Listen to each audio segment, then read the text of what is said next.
This is Face Up. We're going to be doing a quick video, hopefully a quick video, on the battle phase for ChaOS, where we're going to explain various things that happen in the battle phase that we feel needs to be explained. The first thing we're going to be talking about is what happens at the beginning of the battle phase. So certain cards like Hikari over here has effects that activate at the beginning of the battle phase. Regardless of turn player priority, which we'll explain a little bit later, beginning of battle phase effects happen before anything else. And this includes for your opponent as well. So if you're the turn player and I have Hikari who has a beginning of battle phase effect, her effect is going to resolve, and then my opponent's effect will resolve if they have a beginning of battle phase effect. At that point afterwards, you can activate other effects. So just like a lot of other card games, this game has a system where the turn player has priority to activate abilities or effects before the other player can activate their abilities or effects. So for the sake of argument, let's say it is my turn, and I can use her abilities or effects before my opponent can use their abilities or their effects. Now, unlike games like Magic or Yu-Gi-Oh, there is no chain or stack system. So when I use my ability or effect first, this is going to completely resolve before my opponent has a chance to respond with their ability or effect. And likewise, their ability or effect will completely resolve before I can do anything else. This will keep going until both players decide that they do not want to activate any more abilities or effects. The next part I'm going to talk about is when you can actually activate abilities and effects. So generally speaking, there are three timings you can activate abilities or effects. The first is before the turn player declares an attack declaration. So before they can even attack with any character by resting their character, you can activate abilities or effect. The turn player has priority to activate their abilities or effect first, and then the opposing player can then activate their abilities or effects. And like I said before, this keeps going back and forth until both players decide to pass.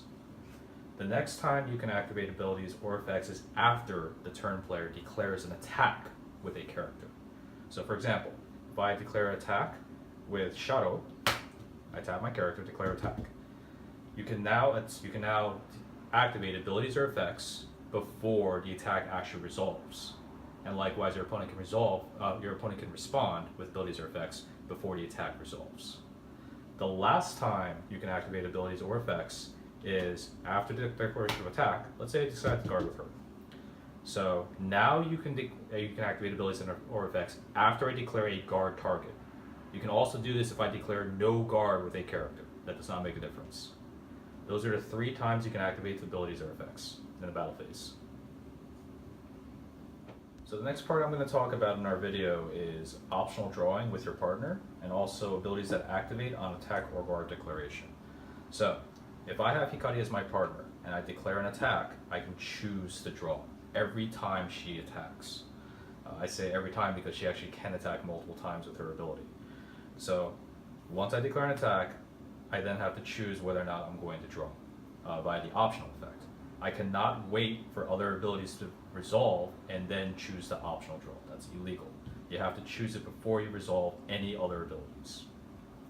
Now, Hikari also has abilities that activate on attack or guard declaration. Both of her abilities, by the way, are mandatory. You have to do them. You have no choice.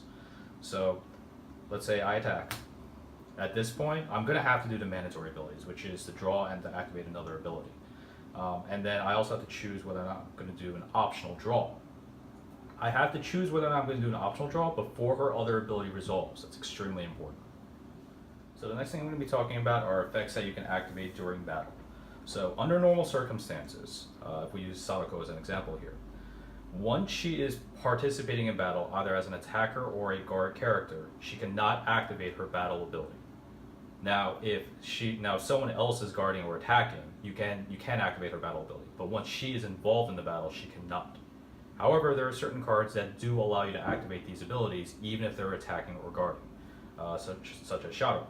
She says here, participating okay, which means she can activate her battle ability even if she's attacking or guarding in battle. Older cards will not have this participating okay. Instead, they'll write in the effect itself that you can activate this ability while participating in battle. But I want to stress, under normal circumstances, once a character is involved in battle, whether they're the attacker or the guard character, they cannot activate their battle abilities. They must have the clause that they can activate their abilities while participating in battle, such as Shadow. The next thing I'm going to be talking about is guarding. So in this game, in order to guard with a character, unless it says otherwise, your character must be in face-up stand position. However, once you declare guard with a character and you meet these conditions, that it is in face-up stand condition, what happens to that character afterwards is irrelevant. And if you remember from earlier in our video, I mentioned you can activate abilities and effects after you declare a guard target. So I'm going to give an example of what I mean. I'm going to declare an attack with Shadow. Boom. Declared attack. Now, for the sake of argument, let's say she has Penetrate. So she's a 6 attacker, she has Penetrate. This means that if I decide to guard with Sadako, she's going to take 2 damage. So I'm going to declare guard with Sadako. She's in face-up stand position. I can do this. Next, after I declare guard with Sadako, I'm going to activate this event. This event, part of the cost is to put a character from face-up stand. Well, actually, just stand position. It doesn't have to be face-up. From stand to rest. If I activated this event before I declared her as a guard target, I would not be able to declare her as a guard target because she's not in face-up stand. But because I activated this event after I declared her as a guard target, her being in face-up stand is now irrelevant. So I can do this. This is a legal play. This event nullifies the Penetrate of a character on the board. So I'm going to nullify Penetrate on Shadow, guard with her, and now she's going to die, but I take no Penetrate damage. The last thing I'm going to talk about is the resolution of damage and effects that happen after the resolution of damage, and how this interacts with Penetrate and auto leveling up. So this is probably one of the most confusing things that can happen in battle, but it's something that's actually relatively common. Not as common nowadays, but it used to be really, really common, which I feel needs clarification for less experienced players. So let's say that Hikari is my partner. Let's assume she has base stat 6/6. Let's assume that this is my opponent's character. She's an 8/1, she has Penetrate. Let's assume that she also has a set which gives her what we like to call stun gun, which basically means that whatever character battles with this character will be put to rest at the end of that battle, regardless of what happens to this character. So, this is going to be put on her. I declare attack with her. I decide to guard with her. Remember, she has Penetrate. So, under normal circumstances, I would take 8 plus 2, that's 10. I would take 4 damage because I have 6 defense. What happens here is that I take the damage, and then, let's say, I auto level up. I auto level up. The auto level up happens before the stun gun ability resolves. So once I auto level up, I recover all my damage, I go to face up stand, this ability now resolves.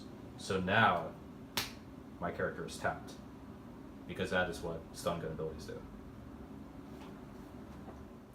So this concludes our short video on battle phase and mechanics and abilities that can happen during battle phase. If you have any questions, please leave a comment below, or visit our page on Facebook, the Face Up group, and leave a question there, and we'll get to it as soon as we can. Thank you.